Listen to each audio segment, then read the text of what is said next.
Bismillahirrahmanirrahim. Assalamualaikum warahmatullahi wabarakatuh.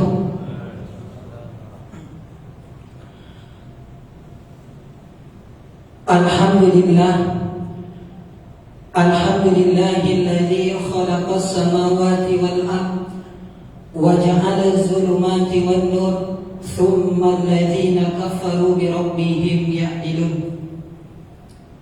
Ashhadu an la ilaha illallah wahdahu la syarika lah wa ashhadu anna Muhammadan abduhu wa rasuluh.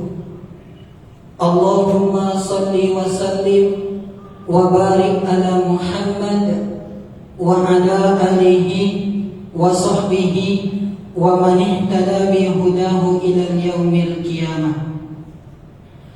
Pertama-tama marilah kita senantiasa merenung atas nikmat yang telah Allah berikan kepada kita. Begitu banyak nikmat yang Allah berikan kepada kita. Allah Subhanahu wa taala berfirman di dalam Al-Qur'an, andaikan seluruh ranting-ranting yang ada di permukaan bumi kita jadikan sebagai penanya, dan seluruh air lautan yang ada di permukaan bumi kita jadikan sebagai tintanya, dan seluruh dedaunan kita jadikan sebagai bukunya, maka nikmat Allah itu tidak akan pernah habis dan tidak akan pernah berkurang. La in syakartum la azidannakum wa la in kafartum inna adzabi lasyadid. Kata Allah, apabila kita bersyukur terhadap nikmat Allah, maka Allah janji akan menambahnya. Namun kalau kita kufur terhadap nikmat Allah, maka rasakanlah azab Allah amatlah pedih. Mudah-mudahan bapak-bapak dan ibu-ibu, kaum muslimin dan kaum muslimat yang hadir di Masjid Al-Hakim termasuk golongan orang-orang yang bersyukur atas nikmat dan rahmat Allah. Amin ya rabbal alamin. Kemudian salawat dan salam tidak bosan-bosan kita doakan kepada Allah sehingga senantiasa dicurahkan buat Nabi besar kita, yakni Nabi Muhammad sallallahu alaihi wasallam. Allahumma salli ala sayyidina Muhammad wa ala ali sayyidina Muhammad. Beliau telah meninggalkan dua pedoman hidup kepada kita, yakni Al-Quran dan Al-Hadis, yang apabila kita berpegang teguh terhadap kedua ajaran tersebut, insya Allah hidup kita akan selamat di dunia wal akhirat. Kemudian yang sama-sama kita hormati pengurus Masjid Al-Hakim beserta jajarannya, seterusnya bapak-bapak, ibu-ibu, kaum muslimin dan kaum muslimat, jamaah salat zuhur yang dirahmati oleh Allah. Allah Subhanahu wa taala berfirman di dalam Al-Qur'an, yaitu yang terdapat di dalam Al-Qur'an surat Asy-Syams ayat yang ke-9 dan ke-10. Na'udzubillahi minasyaitonir rajim. Bismillahirrahmanirrahim. Qad aflaha man zakkaha wa qad khaba man dassaha. Shadaqallahul azim. Sungguh beruntung orang-orang yang selalu mensucikan jiwanya, dan merugilah orang-orang yang selalu mengkotori jiwanya. Quran surat Asy-Syams ayat yang ke-9 dan yang ke-10. Bapak dan Ibu jamaah salat zuhur yang dirahmati oleh Allah, dan siapa-siapa saja orang-orang yang beruntung itu. Yang pertama, orang-orang yang beruntung itu adalah orang-orang yang senantiasa beriman kepada Allah Subhanahu wa taala. Bahwasanya iman itu tidak hanya sekedar percaya saja, akan tetapi iman itu diartikan sebagaimana di dalam sebuah hadis Rasulullah sallallahu alaihi wasallam bersabda, al-imanu ma'rifatu bil qalbi walau kunta al-imanu ma'rifatu bil qalbi bil lisani wa amalu bil arkan, yang artinya sesungguhnya keimanan itu kita yakinkan di dalam hati kita, kemudian kita ucapkan dengan lisan kita, dan kita kerjakan dengan seluruh anggota tubuh kita. Kalau ketiga hal ini sudah kita lakukan, maka bisa kita dikategorikan orang-orang yang beriman. Di dalam sebuah hadis yang diriwayatkan oleh Imam Bukhari dan Muslim, bahwasannya ada tiga hal yang mesti kita lakukan supaya kita bisa merasakan keimanan itu. Yang pertama yang harus kita lakukan adalah kita harus mencintai Allah Subhanahu wa taala. Allah yang harus kita utamakan dan Allah yang harus kita prioritaskan. Sebagaimana di dalam tafsir Quraisy Shihab dijelaskan, apabila kita mencintai Allah sejengkal, maka niscaya Allah akan mencintai kita sehasta.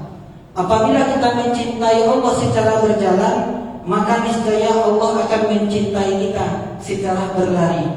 Kemudian di dalam Quran surat Al-Anfal ayat yang kedua, Allah juga sampaikan ciri-ciri orang-orang yang beriman itu. Innamal mu'minuna alladzina idza dzukirallahu wajilat qulubuhum wa idza tuliyat 'alaihim ayatuhu zadatuhum imanan wa 'ala rabbihim yatawakkalun. Sesungguhnya orang-orang beriman itu apabila disebut nama Allah maka gemetar hatinya, dan apabila dibacakan ayat-ayat Allah maka bertambah-tambahlah keimanannya. Tentunya ketika panggilan Allah Subhanahu wa taala memanggil kita untuk melaksanakan sholat zuhur di masjid ataupun di musola, maka hati kita harus bergetar, hati kita harus bergerak untuk melaksanakan sholat berjamaah ke masjid. Jangan sampai ketika azan sudah berkumandang di masjid, kita masih sering lalai, bahkan masih ada di antara saudara-saudara kita yang melupakan kewajibannya. Ketika panggilan manusia yang memanggilnya, contohnya saja komandan yang memanggilnya, dia cepat untuk melaksanakannya.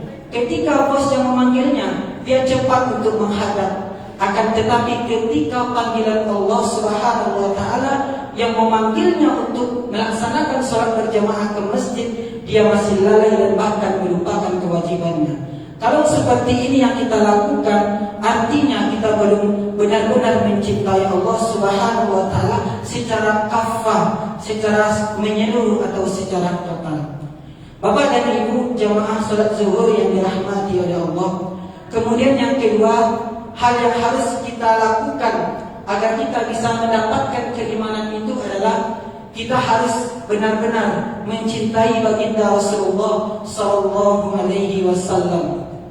Bahwasanya Rasulullah sallallahu alaihi wasallam ini merupakan suri tauladan bagi umat Islam.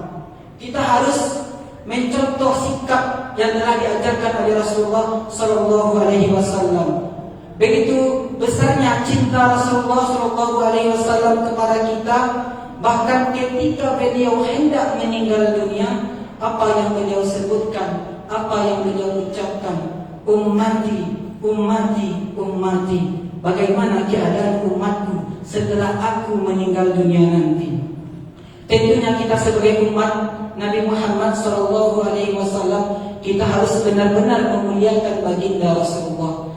Karena innallaha wa malaikatahu yusholluna 'alan nabi, sesungguhnya Allah dan para malaikat bersalawat kepada baginda Rasulullah SAW. Begitu juga dengan kita umatnya Nabi Muhammad, tidak sepatutnya kita tidak berselawat kepada beliau. Karena apa? Barang siapa yang berselawat kepada Nabi Muhammad sallallahu alaihi wasallam, maka Allah Subhanahu wa taala akan mengampunkan 10 dosanya, dan Allah Subhanahu wa taala akan memberikan 10 pahala kebaikan untuknya. Bapak dan Ibu jamaah salat zuhur yang dirahmati oleh Allah. Kemudian yang ketiga, hal yang harus kita lakukan supaya kita bisa mendapatkan keimanan itu adalah barang siapa yang mencintai karena Allah dan barang siapa yang membenci karena Allah, maka berarti dia telah menyempurnakan keimanan. Kita sangat mencintai keluarga kita, kita cinta kepada istri kita, dan kita juga cinta kepada suami dan anak-anak kita.